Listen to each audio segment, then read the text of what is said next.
नमस्कार विद्यार्थी मित्रो, आज आपण या व्हिडिओमध्ये अलंकार व अलंकाराच्या प्रकारामध्ये शब्द अलंकार अभ्यास करणार आहोत. अलंकार म्हणजे काय असा प्रश्न तुम्हाला विचारल्यावर त्याचं उत्तर तुम्ही काय द्या? तर अलंकार म्हणजे दागिने, बरोबर ना? तर बघा, व्यावहारिक भाषेमध्ये अलंकार या शब्दाचा अर्थ होतो दागिने. मग स्त्री व पुरुष हे काय करतात? तर आपल्या सौंदर्यात भर पडावी याच्यासाठी दागिने परिधान करतात आणि त्याच्यामुळे ते दिसायला कसे दिसतात? तर आकर्षक दिसतात. मग आपल्याला या दागिन्यांचा अभ्यास करायचा का? नाही, आपल्याला भाषेच्या अलंकारांचा अभ्यास त्या ठिकाणी करायचा. भाषेच्या अलंकाराचा अभ्यास म्हणजे नेमका कसा करावा? बघा, अतिशय सोपा आहे. भाषेचे अलंकार म्हणजे काय? तर बघा, जसं आपण लिहित असताना, बोलत असताना एका प्रभावी भाषेचा त्या ठिकाणी वापर करतो, त्यातूनच काय होते? तर अलंकाराची निर्मिती होते.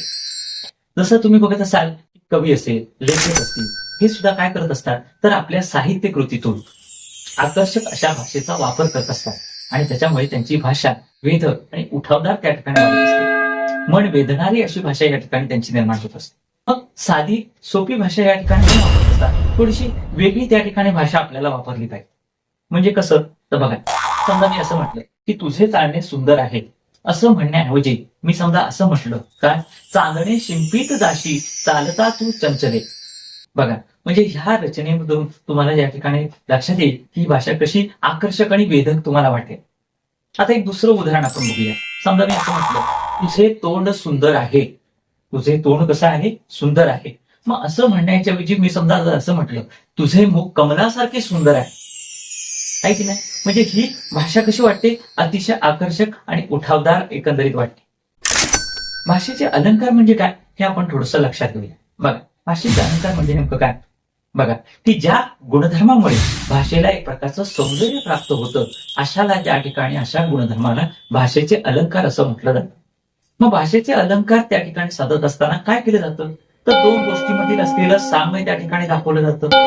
काही वेळेला दोन गोष्टींमधील असलेला विरोध दाखवला जातो.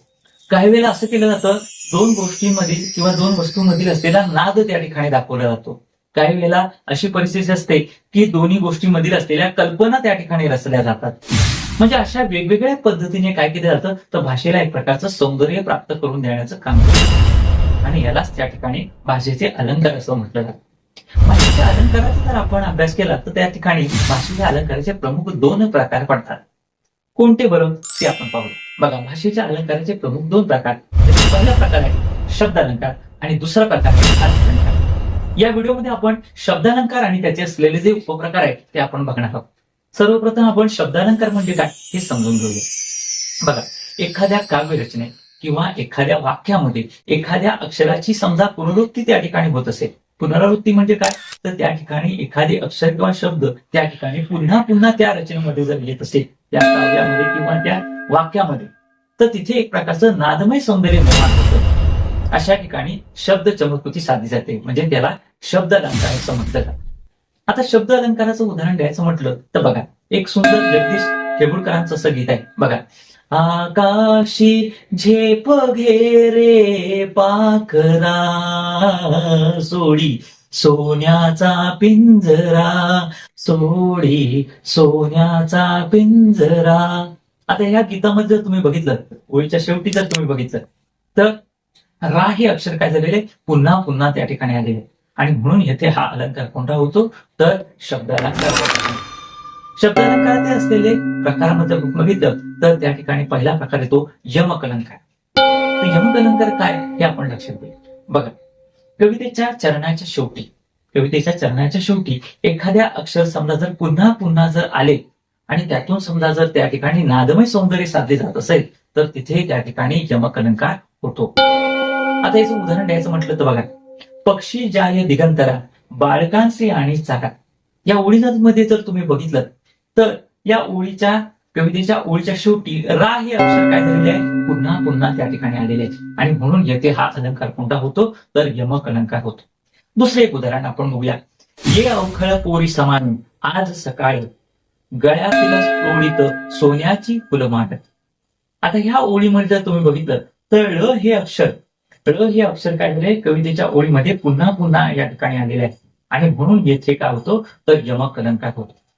आता विद्यार्थी मित्र, तुम्हाला एक मी सोडवायला ती सोडवा पाहू. बघा, कृतीमध्ये एक उदाहरण तुम्हाला देतो बघा. तनु त्यागिता कीर्ती मागे उरावी, मना सज्जना हेची क्रिया दिसावी. मला सांगा या ओळीमध्ये कोणते अक्षर पुन्हा पुन्हा त्या ठिकाणी आलेले आहे?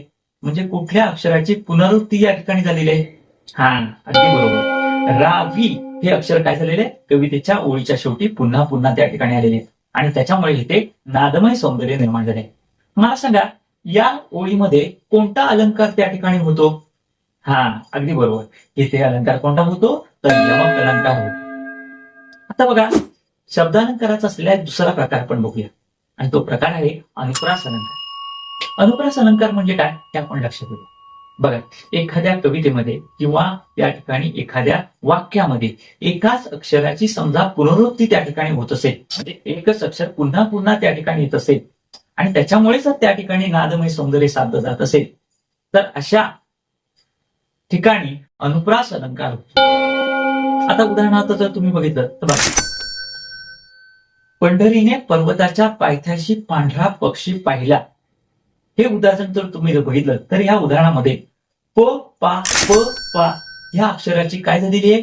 पुनरावृत्ती झालेली आहे. म्हणजे काय, ती अक्षरे पुन्हा पुन्हा या ठिकाणी आलेली आहेत आणि म्हणून येथे नादमय सौंदर्य निर्माण झाले आहे आणि म्हणून येथे हा अलंकार कोणता होतो? तर अनुप्रास अलंकार होतो.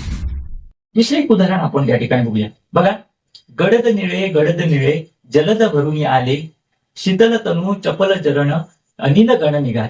बाबा बोरकरांची पावसाळ्यावर आधारित असलेली अतिशय सुंदर ही रचना आहे.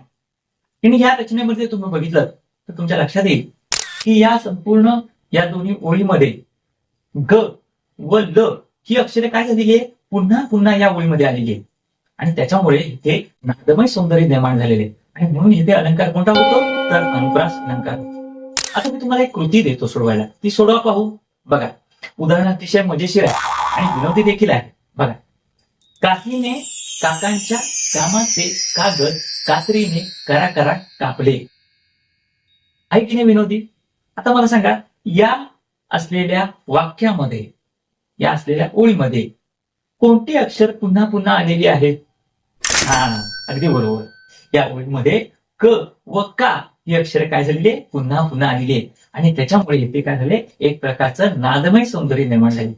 मला सांगा या ओळीमध्ये कोणता अलंकार होतो? हा, अगदी बरोबर. या ओळीमध्ये अनुप्रास अलंकार होतो. अशा प्रकारे या व्हिडिओच्या माध्यमातून आपण अलंकार व अलंकाराच्या प्रकारांमधील शब्द अलंकार हा घटक आपण लक्षात घेतला. धन्यवाद.